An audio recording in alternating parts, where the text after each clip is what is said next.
Right, welcome everybody. We will just wait till 8 o'clock. We are expecting a few more people to join and then we'll get started. So thank you.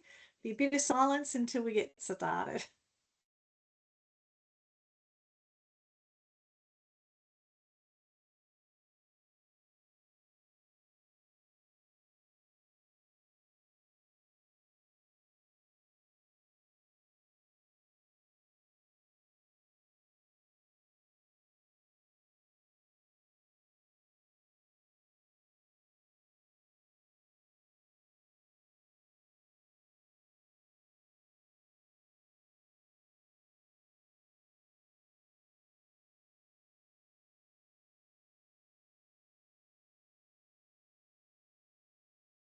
All right, given we've got lots of information, everybody, welcome to tonight. We want to welcome all the parents and guardians of all our little prep and kinder children that are starting. And there's not many more sleeps till school starts this side of the year. We ran one of these on the other side of last year, but so that was a little bit further away from the actual start date. So very excited that we're not too far away from meeting all our prep and kindy children who will be starting to attend big school. So we'll get going and really look forward to your interaction with us tonight. Just a little bit of housekeeping, everybody. We do have everybody on mute, but if you do have any questions, we would absolutely love to hear from you, everybody. So please participate via the chat function or the Q&A function. You'll see the icons at the top of your screen there, and we would love to hear from you. So if anything sparks your interest or you want a little bit more information about it, or you have questions, then please let us know. That would be wonderful, and we'll get to them throughout the presentation. In opening, I would like to start by acknowledging the traditional owners of the land on which we all meet. We are all over Australia today, and we have very special guests from our Junior Adventures Group family that are beaming in from Perth as well. I'm located in Melbourne on Wurundjeri land, and at Junior Adventures Group, we really acknowledge and respect the cultural diversity of the children, families and educators who make up our wonderful, rich learning environments in Nosh. So I pay my respects to elders past, present and emerging right across this wonderful country of ours. Our speakers tonight, I'm Melinda. I'm the CEO of Junior Adventures Group, and we have a wonderful array of people for you tonight. We've got the wonderful Robin Munro Miller, who is the CEO of Play Australia. Hi, Rob. Hi, everyone. She is a dedicated outside school hours advocate for as long as I can remember, and has helped shape the outside school hours care sector in Australia for a very long time. So we are incredibly privileged to have Robin with us tonight. I also have our wonderful customer experience manager, Jessica Sargent, here with us, who will talk to you about the childcare subsidy and other wonderful ways on how you book into OSH and how it can help you. And we have Jay, Caitlin and Melissa, who are our wonderful Perth team tonight, who are going to talk to us about what actually happens on the ground in outside school hours care, because it might be your very first time that your little very precious child might be joining us in before, after school or even vacation care. So we want to tell you what it's going to be like, so you have all the information you need to make the decisions you need to make. So our purpose, it's very much about helping today's children navigate their tomorrow. Outside school hours programs are a beautiful wraparound service around your child's education journey throughout the day, and they do create lasting positive impact. You'll see some of the ways that happens tonight. It's an amazing opportunity for your child to join in with the school community, get to know children of different ages within their own community, and really help them on their education journey. Our programs are before school, after school and during holidays, and we like to say that there's rise and shine in the morning, stay and play in the afternoon, and have a massive adventure during holiday HQ.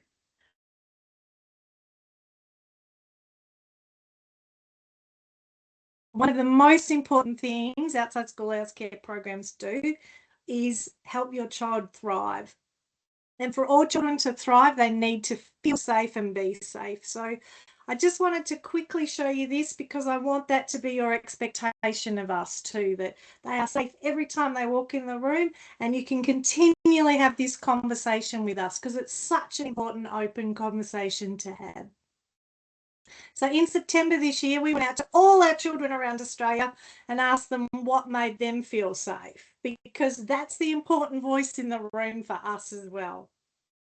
The thing they told us, the top 5 things that make them feel safe in their outside school hours program are our wonderful educators, their family and the way the family interact with our services, their friends who they get to play with at OSH, the parents and the teachers. They also told us some really, really great intelligence around what makes them feel safe. And it's things like when it's nice and bright and light, and when people keep smiling at me and say kind words. One of my favourites is where we have, I think it's hash browns for afternoon tea.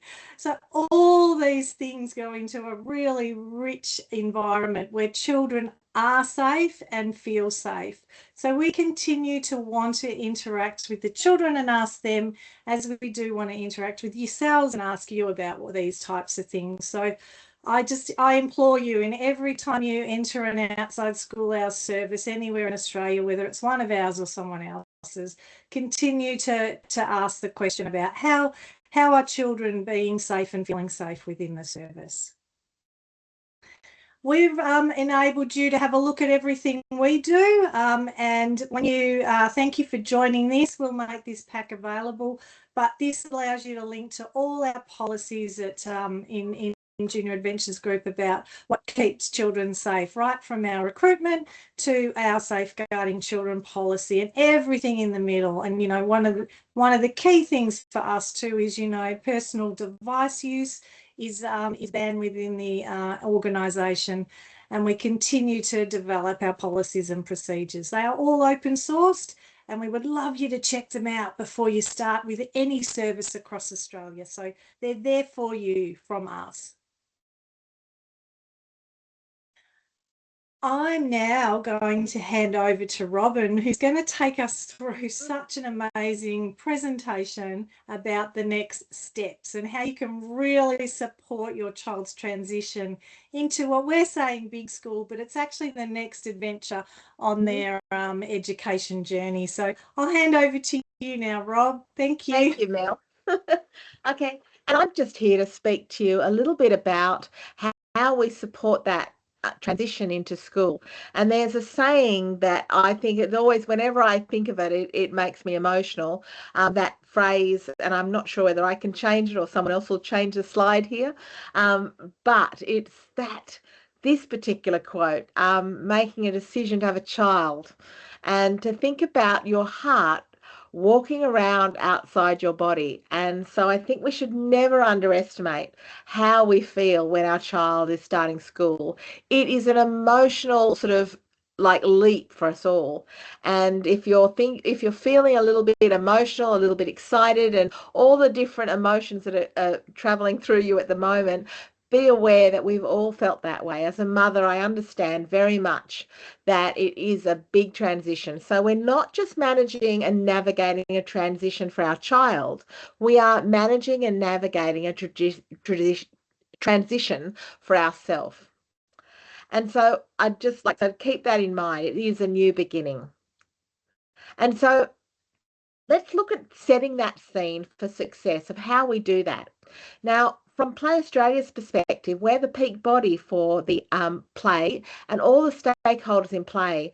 But one of the important things I need to tell you about play is that it really is a biological imperative. So play isn't something optional that we give to children. That's a nice way. It's a new thing we do. Play is actually establishing in children's brains a whole range of behaviors and also helps brains to grow. In fact, the idea that we now know, and say that what's been proven, and as neuroscience catches up, we now know that 30 minutes of unstructured play changes over a third of the neurons in the brain. Now, the neurons on the nerve cells, they're actually what's connecting our brain, getting our brain to talk to ourselves, creating all those opportunities. We often think of physical things that we do as something that play does. Play helps physical development, but the reality is play actually helps brain development. So keeping this in mind, there are a whole lot of strategies that we can do in developing our children's brains and helping them to become ready for school. Play is an important part of transitioning to school. Children learn so much. And as this slide says, releasing transmitters in the brain, not just for the sort of the physical side of things like motor control, but also for executive function, for the way we think and the way we process our information and how we retain that information. And also, importantly, motivation. And we want our children to be motivated. So let's look at some of the things we can do around that area. So the more information our children get through the sensory stimulation, the more the neural pathways are created to learn and remember. Now, that, of course, isn't my language. That's actually from researchers, and research has been undertaken. But those neural pathways are critical. We need to, through brain development, connect our neural pathways. And so the strategies that I'm going to give you, the examples I'm going to give you, are things that you can do to prepare your children for school, but also to remind you that the whole basis of Junior Adventurers Group is around play. Okay, you know, when you think about they're going into after school care, they're going to before school care, they're having these opportunities for rich play experiences, that actually should tell you straight away, my child is not just developing physically. It's not just, you know, it's not a holding pen for children. This is a place where children can really develop their brains to support them to function in this incredibly complex world. In fact, if we think about play, play is practiced by all species with complex social systems. You know, you look at your dogs, your cats, you'll see play happening. You look at wild animals, you see play happening. In fact, human species is the only species that actively reduces and restricts children's access to play. Junior Adventurers Group has been working with Play Australia to explore how do we increase opportunities for play, because they know, and like we want you to know, it's incredibly important for children's brain development. And this is a National Risky Play Position Statement from 2025 that talks about the fact even risky play, play that is respectful, exploratory and challenging, actually increases children's positive learning and development outcomes. And that is something where that Junior Adventures Group is working with Play Australia to ensure that we keep going and we keep promoting that. So let's get orientated. Let's start planning ahead. How are you going to do this? You know, we've only got in a couple of weeks now. We're going to have to get started if you haven't already gotten started. So let's look at let me talk about some of the ideas that we have around this. So if you think about getting orientated for school, the first thing is about routines.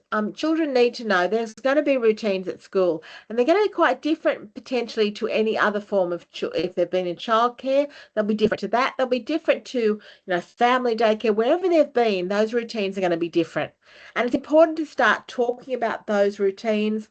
You know, even acting out, playing those routines, talking about opportunities that come about. If children are not already wearing their uniforms to play in, we encourage you, get those school uniforms on, get those school shoes on, because the reality is for children, school shoes and school uniforms are not the same as play clothes and the joggers or runners that they might have had. If you can access play equipment in the school playground where children are going to go, I would recommend you take your child there and let them play and climb on the school equipment using and wearing their school shoes and their uniforms, because that gives them a sort of an understanding of how they navigate using those different play sort of experiences with their shoes and their uniforms. If you can't use the school playground, definitely go to a local playground and let them play in their school shoes and their school uniform, because children need opportunities to feel comfortable and confident in the clothes and shoes that they're wearing in order to be able to play fully. Because when children are playing, they're actually once again connecting their neurons in their brain, but they're also releasing a lot of cortisol that builds up in your brain. And cortisol is a stress hormone. Now, it's natural that children in their early stages of school are going to feel stressed. You want to try and eliminate that. So as much as you can, having opportunities for children to feel confident climbing, running, jumping, and sort of all over the play equipment or whatever equipment's available, then they need to be comfortable in their school shoes, their school uniforms. They need to be comfortable in the playground, how they navigate that playground. Please don't feel nervous about that playground, because we have this image that older children are somehow dangerous to younger children. The reality is that older children actually provide a support network for younger children. They mentor and support them. They're not there. It's very rare that children are there to bully. The beautiful part about being part of an out of school hours service is that your young child gets to know the older children. And that in itself provides a support network in the school they're going into, because they know older children in the playground and school. They can go to older children for support and assistance. And those older children, of course, have well-established relationships within the out of school hour service with the staff. So it's really like a very large family. So when they join an out of school hour service right at the beginning, they are very favoured. Having worked in outside school hours care for many years, I know just how spoilt they are, but I also know it's like inheriting a very large family of older brothers and sisters who are going to look out for you. It's a community. And so there is a real beauty in that. And the time in the playground, understanding and navigating that playground, can be supported and assisted if you have children and other children, older children, that can also help them with that process. The other thing when it comes to friends, look around and I say this may be an opportunity if you know of other children that are starting school at the same time as your child. Here's the time to start inviting them for play dates. If you haven't already done it, start negotiating those play dates so that they feel comfortable and supported when they get into the new environment. Because yes, playgrounds can be scary and intimidating. Navigating, wearing this new uniform can be intimidating. In fact, I've always advocated, and my own children wore second-hand school uniforms, not because of any affordability issues. Okay, there wasn't about that. My children wore second-hand uniforms that I bought from the school clothing pool because I knew they were much easier to wear. They were comfortable. They didn't scrape. They didn't scratch. They all already were faded in and already worn in inappropriate conditions. So they were, like I say, I swear by them, and I would not change that opinion again. So if you're hesitating or thinking, what will people think? Well, let's not worry about that. Let's think about what will our children feel comfortable in. So as comfortable as possible is what you want your children to be in those early days. So let's also start about managing expectations, which is often a really challenging part of what we face in starting school. I remember working, as I say, I'm a former teacher, but I also worked in outside school hours care. And I remember in outside school hours care, a child who had started out very gregarious and, really really into school, very excited. But by the end of about week 2, this child was becoming more subdued, quieter, was very emotional, highly, like I say, you would have described them as highly strung. The minute somebody did something that offended them, they cried. And so for other people, you might have, washed your hands of them and said, this child's just, out of control and just not coping. But we quickly recognized that this child was dealing with something that was a bit significant. And so I took him aside and had a question and queried about it, because that is, out of school hour services provides that sort of support. I was working in out of school hour services. This is where we identify and pick up these sorts of issues. And this child confided to me that he had a terrible secret that he couldn't tell his parents because he didn't know how they were going to react. He was basically protecting his parents. And that was because he couldn't read or write yet. Now, think about that. He couldn't read or write. He was only week 2 of kindergarten. What was the issue? But he had been told, and people had said it frequently, oh, you're going to school, you're going to learn to read and write. How exciting. his parents had said, you're going to school, you're going to learn and read and write. Now, 2 weeks in the life of a 5-year-old is a very long time. If you think about it, times it by your age group and you'll kind of work it back how long that is. And he still couldn't read and write and he didn't want to tell people about it. So let's start by managing expectations. Let's start by talking to children about the fact that reading and writing is going to take a while. It's going to take years and you may never perfect it completely. And that the first part of kindergarten is about meeting people, making friends, seeing how things work. Explain that to children. It's not about reading and writing. When people say to children, and you'll hear it often from grandparents and everybody, well-meaning adults, say to them, yes, but before he learns to read and write, he's going to make new friends. He's going to learn how to work about the routines. He's going to meet his teacher. There's so much more to do before you learn to read and write. And by about year 2 or year 3, you'll learn to read and write. So let's manage those expectations about skill development because it's so critical. We take for granted that children understand. The other thing about emotions, that being aware that this is a hugely emotional time, not just for your child, but also for you. You're going to be managing emotions that you may never have navigated before, and being gentle on yourself and gentle on children. So there will be outbreaks, there will be bursts of tears, and being aware of that. Even when, if your child is in an out of school hours service, you'll pick them up from school and the first time they see you, they will burst into tears. It's not because of anything else other than you are the respite. You are like you're there again. Now, they've held emotion in all day. And what happens during these experiences is the cortisol in their brain builds up, which is a stress hormone. And when they see you, particularly you as a parent, the love hormone, serotonin, is going to flood into their brain, releasing that cortisol and making them incredibly emotional. So be gentle on yourself and your child as you navigate these emotions.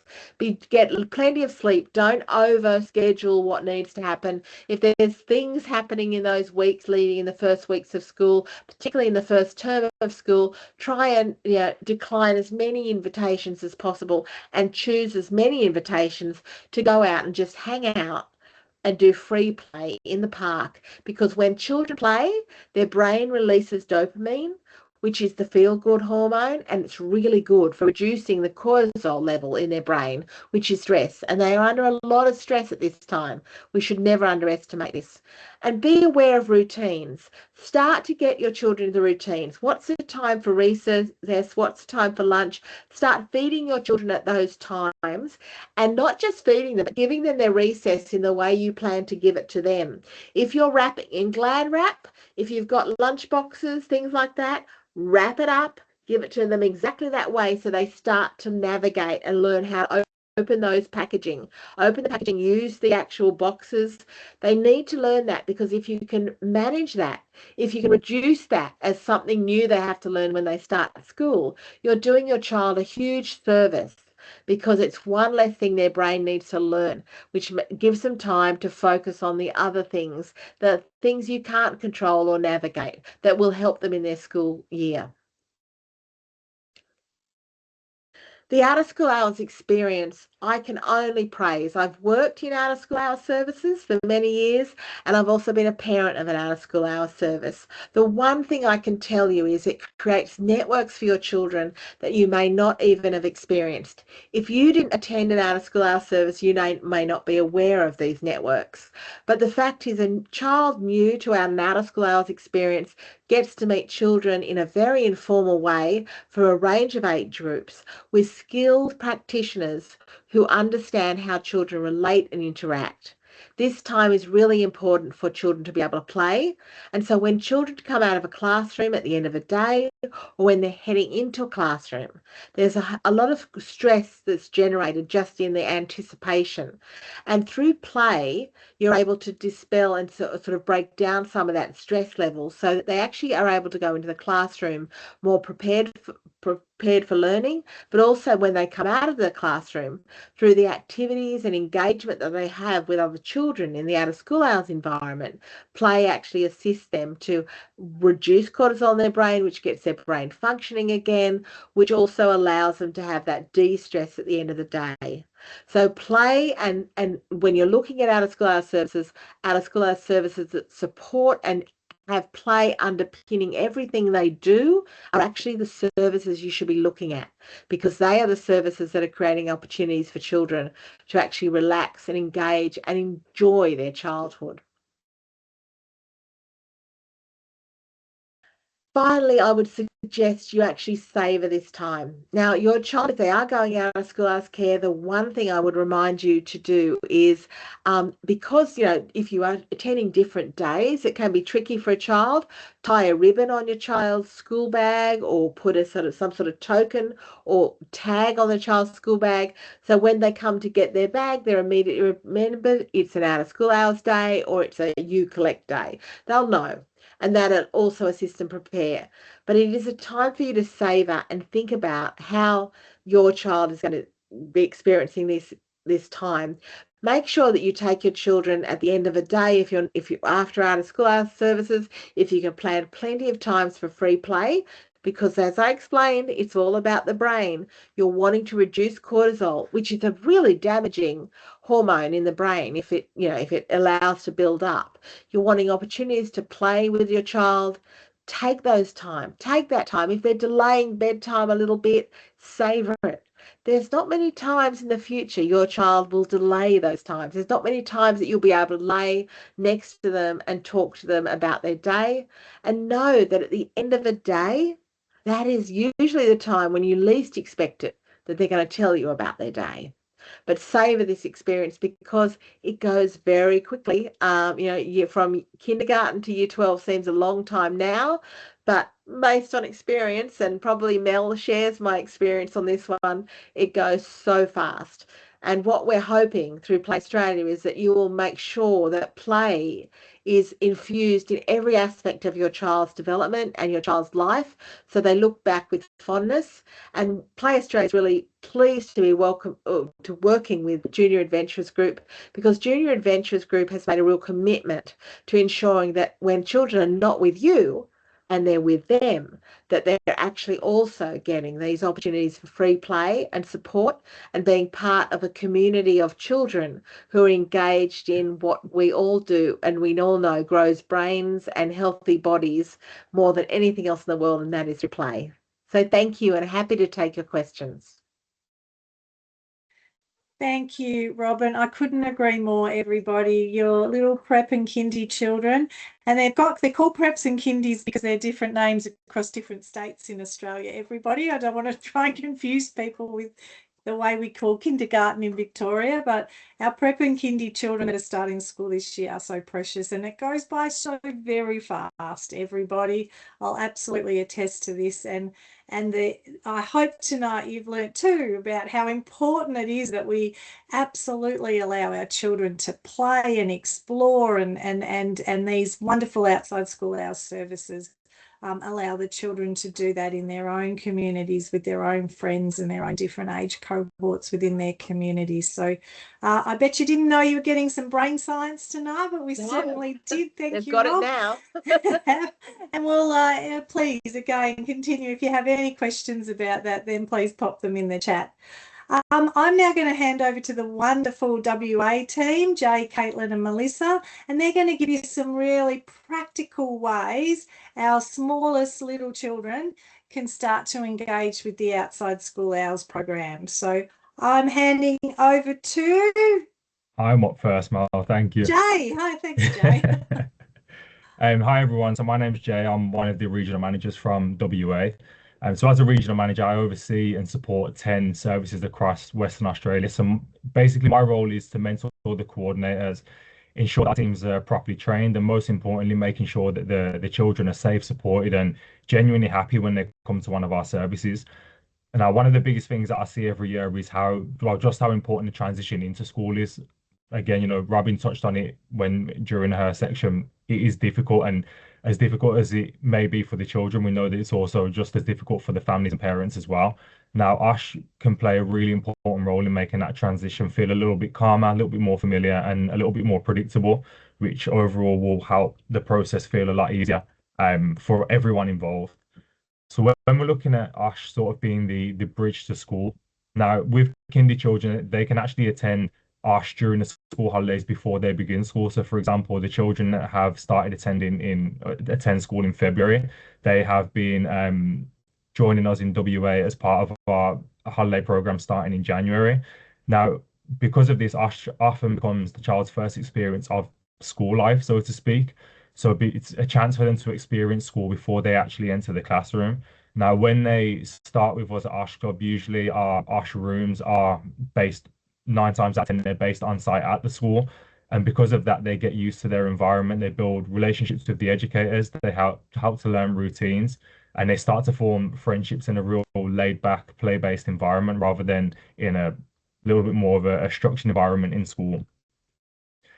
Now, one of the most effective things that our services and our teams do is what we call soft start. So in term four, they'll start being a massive presence within the school community. And we also have educators going out to local daycare centres as well if they know that they have a big cohort of children that will be attending the ASH service from that particular daycare. They'll also attend things like school events, so things like kindy orientations, where again the educators and the coordinators will actually get up and speak and deliver. I would recommend, if you haven't already, bringing your children to those events. Again, it's that familiar face. It's the opportunity for them to introduce themselves and for you to start building that relationship with the children and with the educators. So as I mentioned, it's we're basically building it up so that when a child walks into Ashton for the first time, they're not meeting strangers. They're seeing familiar faces, they're recognizing routines, and they're entering a space that already feels safe to them. And that massively helps reduce anxiety, and it helps to also build the trust and build that relationship. Something else we offer for our families as well are play dates. So play dates are basically when your child attends the service prior to their actual start date, and that you would accompany them as their parent. Again, this gives them the opportunity to join in with the children, to see how the service runs, how the routines look, how the setup goes, and meet the coordinators, but also having you there as their safe person. Again, linking back to building on relationships, when the children can see that the educators have a good relationship with the parents, that usually helps to further build that trust because they see the educators as a safe person because the parents approve of that person. So it means that they are more likely to approve of that person as well. Another thing that's really important about when children attend or attending our services, looking at how powerful peer learning can be at this age.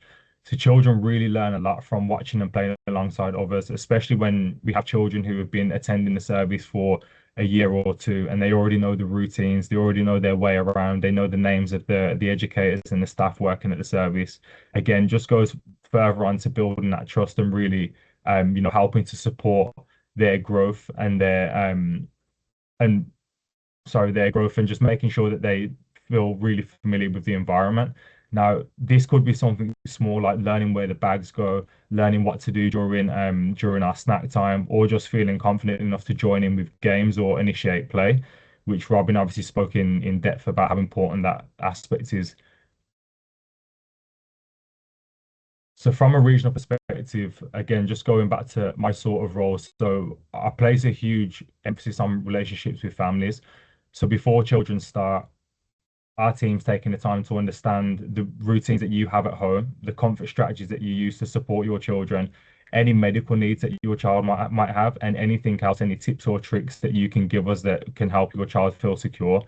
Now, we don't just believe in having that information existing on a form and just having it filed away in a locker somewhere. It's what we do with that information. So we're sharing that with our wider team. We're using it to reflect on our planning. So whenever we plan activities, we always try and do it to the children's likes, strengths, and interests.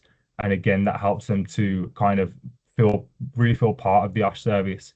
And I found that, in my experience, when families and the ASH or the service in general are aligned, that children really feel that emotional safety straight away. And just in closing, I'll say that at its core, at Junior Adventures Group, we are about care, connection, and consistency. For a long time, I think there's been a massive misconception about outside school hours care, and it's sort of been seen as a babysitting service. But we've been working hard at JAG to really change the narrative on that and help parents understand the benefits of children attending Osh Club. Some of the reasons Robin pointed out earlier, I think were really, really important reasons that we should be looking at, engaging children in our services. that's it from me. I'm now going to hand over to one of our mobile coordinators in WA. So Melissa will take the next section. Thank you. Hi everyone, I'm Melissa. I'm a service coordinator in WA. My role as a coordinator, I lead a team of educators to create an engaging and exciting program for children's aged 5 to 12. So basically your kindy age children right up to your year sixes. This program is not only based on the children's needs and interests, but children's voices as well. So a lot of our menus and programs are based upon the children's needs, interests, and more importantly, their voices, what they want to eat, what they don't want to eat, what veggies they like, what veggies they don't like, tailoring our menus to that. We create a dynamic and child-centered program activities from STEM, sports, arts and crafts to being out in the playground and doing obstacle courses and stuff like that. Again, child-led, child-voiced. We foster a supportive environment for children whilst ensuring safety and complying with regulations. Touching base on our soft start transitions. When children arrive at OSH, we start off with a 10 to 15 minute window where children can settle in at their own pace, setting up calming and self-chosen activities such as puzzles, reading corners, or simple construction materials. So doesn't feel like it's forced. They can go at their own pace, explore how they want, when they want, without feeling like they have to do what's being asked. They can just go off as they please. What else? It's like a low-pressured way to help ease anxiety. And over time, we have seen children gain lots and lots of confidence, navigating space independently and building early social emotional skills with fellow children and educators. Another key part of our approach is a buddy system. Every kindy child is paired with an older child or buddy during their first visits. This could be a child that's been in the service for a couple of years and is very confident with how the OSH club runs.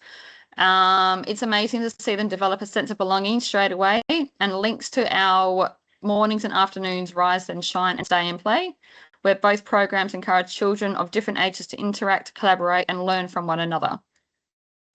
Something we're very passionate about is building strong relationships with families. We host regular connection meetings with families, educators, and support staff.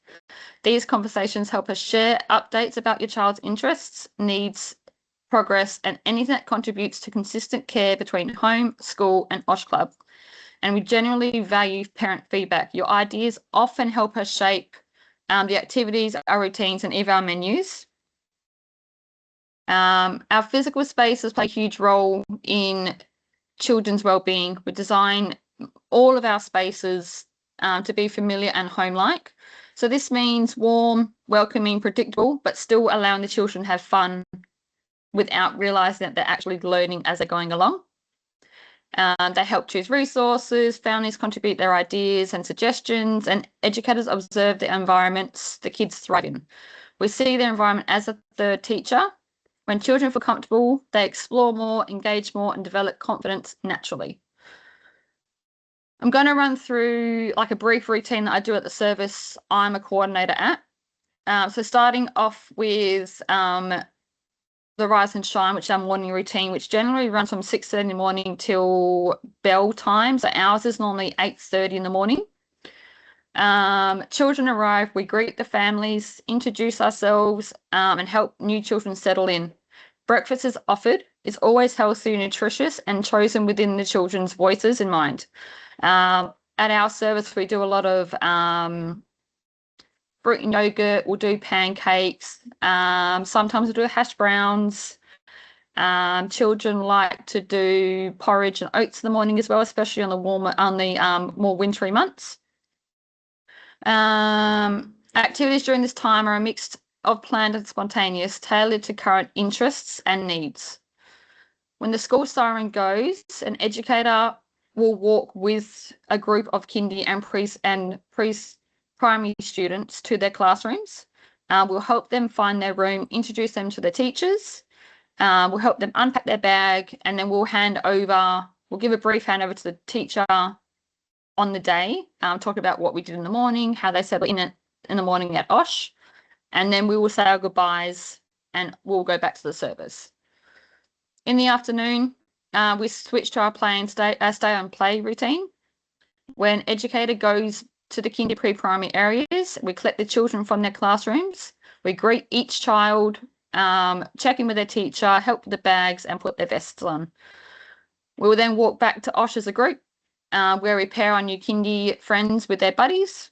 We will then have a short group mat session where we mark the role, talk about what we're having afternoon tea, the activities on offer, and we go over rules and expectations within the OSH. This is more talking about their safety, what we can and cannot do, where we're allowed to play, and talking about limits. If they can't do something physically, then we encourage them not to do it just because their buddy or their friends are.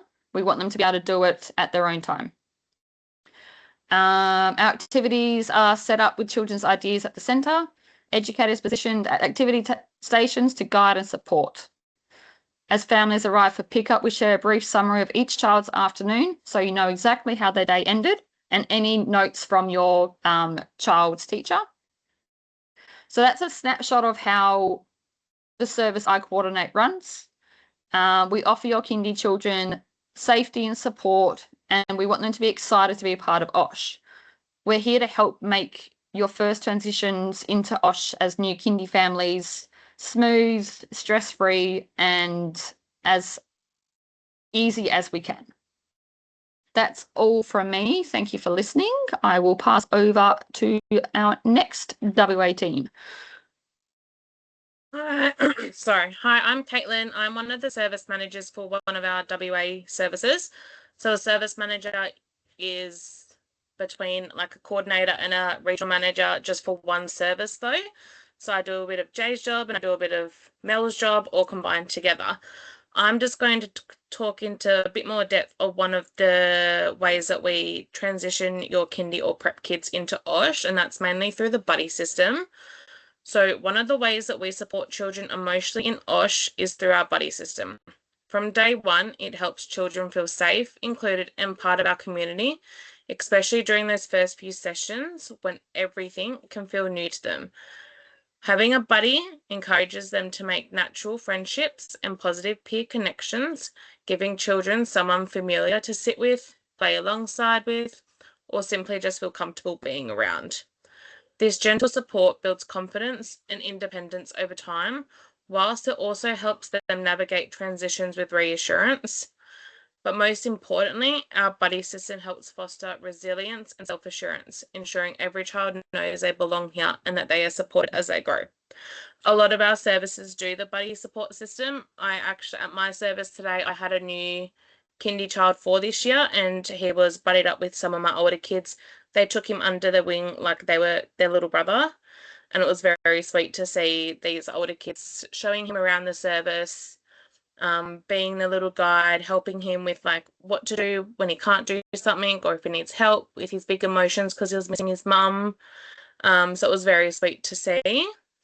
There is multiple different ways that we can help transition the kids, like what we've spoken about before. So you've got the coming into the service beforehand, so that can either be on the school holidays, which is probably a good time to do that before school starts. They can come see what the service looks like, see where the service is itself, look at the educators, know who the educators are, what some of the kids are, and just look at some of the activities that go on within the service. Another one that we do is a little booklet where I introduced it at one of our services last year for the kindy orientation. It's just like a little snippet of what our areas look like, who the educators are, what we do, how we can help them. And this is a good way of, as parents, to talk to your children about what OSH is, and that way they can get familiar with the setting before even transitioning into school. And that's it from me. So I will pass on to the next person. Thank you so much. We've got some wonderful questions happening in the chat too, so we're getting to answer all of them as we go, but if we do miss yours, we will make sure that we get back to you as soon as we can. So I'm now going to hand over to Jess Sargent, who is the manager of our customer experience team. There's lots of questions in the chat, Jess, around how childcare subsidy works and how we can book and how we can use the KidSoft app. So I might hand over to you, and if you can get through some of those questions as well, that would be great. Yes, absolutely. I was excited to see all those questions popping up. So we are covering most of it today at a high level. So, yep. Hi, everyone. I'm Jess. We're going to start with CCS or childcare subsidy. So the great news is all of our programs are eligible for the childcare subsidy. Now, if your child has attended daycare before, you're probably already familiar with CCS if you've claimed it.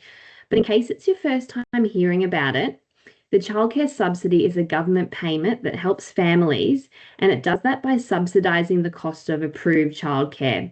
So that includes our term time sessions, so Rise and Shine in the morning, Stay and Play in the afternoon, and our holiday program sessions as well, even covering excursions that we go on. So most Australian families are eligible from a rebate of between 50% and 90% on their fees. And the exact percentage depends on your household income. So you can see on the summary, this is just taken off the Services Australia website, a family household income of just over $85,000, that's a combined household income, can get a subsidy rate of 90%.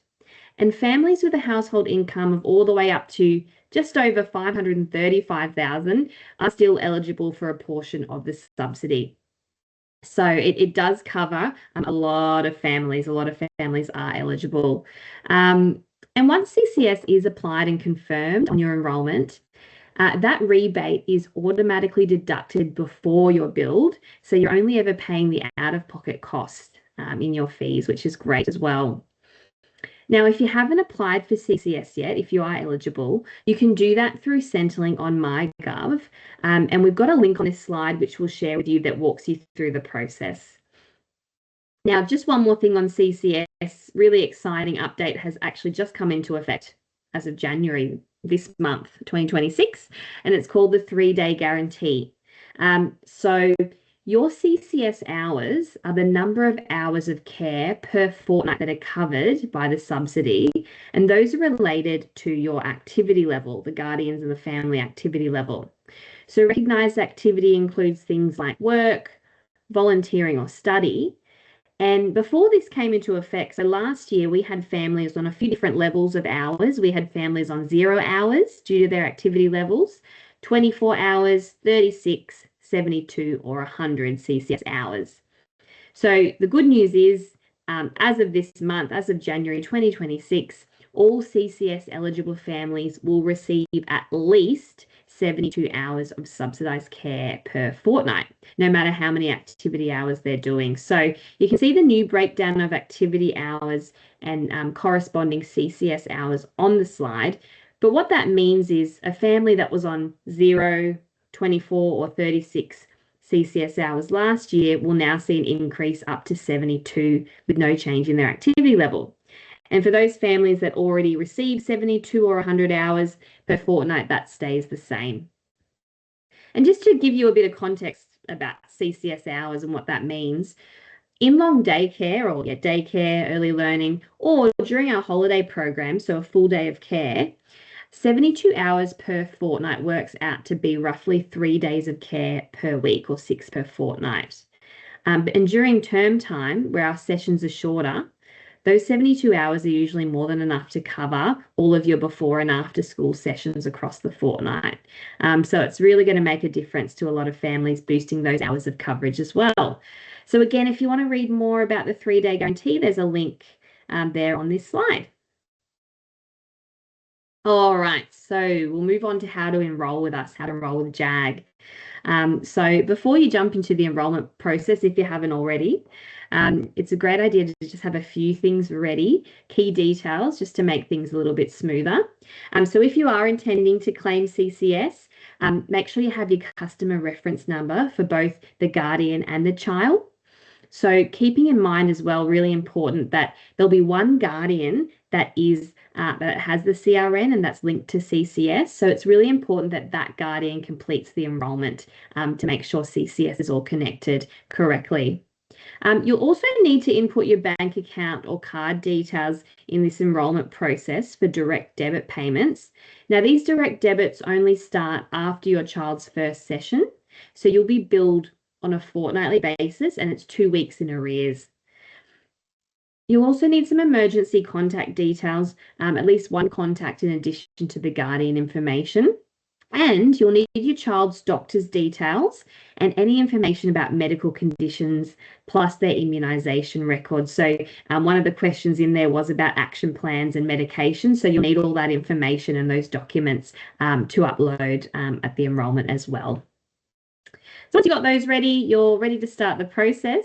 There is a step-by-step guide, again, in the links on the slide for you to have a look at in your own time, and guides on the website. But we did have another question about this one as well.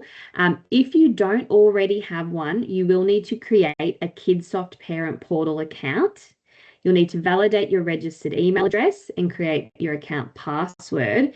Now, if you've already got a Kidsoft account with another provider, maybe a daycare provider or another program that your child has attended, we do have a special link you can use to enroll with us so that you can actually use that existing parent portal login for your JAG service. And then you'll be able to see all your services within the one account and toggle between them. So I've popped that link in the chat earlier, but it's also on the links on our website as well. So once you've signed up and you've got your Kidsoft Parent Portal account, you can head to the Enroll tab and you can click Register. And under our Find a Place menu, you'll be able to search for and select your service and your school that you're wanting to enroll at, and click Create the Waitlist. So on the waitlist form, we'll grab all your child's details, and then from there, it'll take you to the full enrolment form, which you can complete and submit. Once your enrolment is finalised, you'll actually be able to start making bookings right away. The only exception to that is if you've got a medical, or your child has a medical condition, or there's other information that needs clarification. In that case, the service will reach out to you to confirm a few more details just before you can start booking. And just one last tip on the enrolment form. Make sure you include as much information as possible about your child. There are some free text boxes in there to talk about hobbies, family life, and all of that sort of thing. So the more that we know about your child, the better our team can support your child to have the best experience in our care. Cool. So you've enrolled, you've got your parent portal account, you're logged in. I'll show you what you can do within your parent portal account. You can manage all of your bookings through this parent portal. You can download the app if you prefer, do it on your phone through the app, or you can do it on a computer as well and log in that way. Now, in terms of booking options available, we have a few different pricing and booking options to suit your family's needs. So in term time, so if you have a regular routine, you can set up recurring bookings. So that locks in the same sessions for a period of time, such as the term or even the full year, giving you peace of mind that your spot is secure. But if your schedule tends to change week to week, you can also make casual bookings closer to the date or ad hoc patterns as well. Now, each of our services do offer some flexible booking pricing as well, and booking types. So for those who like to schedule well in advance, and for those who need the last minute flexibility, there's usually something that's going to suit your family's needs. But just bear in mind, booking ahead does guarantee your spot and also gives you access to the best available rate for the session as well. While you're in the parent portal, you can also do a few other things. You can update your contact and account details. You can access all of your fortnightly statements and view your live balance. You can manage all your child's information, documents, medicals, and all of those sorts of things as well. And you can even see your CCS entitlements once you're linked to CCS as well. So when you're first starting out, you might need a little bit of extra hand from us, so you can call our customer experience team. We've got a phone line and email available, and that the phone line is open 8 a.m. to 8 p.m. Australian Eastern Daylight Time at the moment. So you'll find our phone numbers listed on the website. Alrighty, well, last thing from me, our Prep and Kindy offer. So now that you know a little bit more about how to enroll, how to link to CCS and how to book, this is our welcome offer. So if you haven't already, if you are able to enroll by the 28th of February, your child will receive a welcome pack, which will be ready for collection at your service. So inside that welcome pack, lots of handy information, and the highlight for the kids is the bag tag and the stickers. They're always a big hit. But the other thing we've got to offer as well, and you've got a little bit of time left for holiday program in January, we've got a promotion called 3 Free Fridays, and that's so that we can offer you and your child one free session from each of our programs. So that's one holiday program session. We call it Holiday HQ in January. So we've got about, depending on the state, we've got about a week or so left of our Holiday HQ in January. And then we're offering one Rise Then Shine session in term 1, which is our morning program, and one Stay and Play session, which is our afternoon program in term 1 as well. So if you haven't already, really recommend that you take up this offer. It's a great way for our Prep and Kindy kids to transition smoothly into OSH, get to experience all 3 session types and just start the year feeling confident. And yes, this offer is exclusive to Prep and Kindy families. And there is a link on our website and details there on how you can claim your offer as well. So that's all from me today. Hand over for questions. So much, Jess. So we've gone through a lot of information, everybody. We've gone through what it looks like at the service with our special WA team. Robin's given us the most amazing insights as to the importance of play and play-based outside school hours care learning for your child, and how that really supports their development and interaction with community, as well as developing their lovely little brains as they're growing. And we've also got into some in-depth work around the childcare subsidy and how to book, which is always one of the trickiest pieces, because we need the information to make sure we've got everything covered, so your child is safe and incredibly enabled within our services. I'm sorry I can't get to all the questions because we're going to finish in a minute. There's a couple of key ones I would like to say a few words to. One is, yes, you can definitely book in an ad hoc manner for outside school hours, which is very different from what you may have experienced in early learning. As long as there's spaces available within the service, then you can definitely book some more services within a week if you need them, or book in an ad hoc manner, which is a really important thing to understand, because that's the way we best support our local communities and the varying needs of the families as they're into their school year. As I close off, like I said, we will get to all your questions. I do apologise if I haven't been able to answer them tonight. But I want to sincerely thank everybody for joining. As Robin said, really sincerely, this is a really exciting time for both yourself and your children. Please savour it. If there's anything we can do to help, then please let us know. Our contact details are here for you, and you can please contact us at any time and have a conversation about how best to support you in your OSH journey. We really look forward to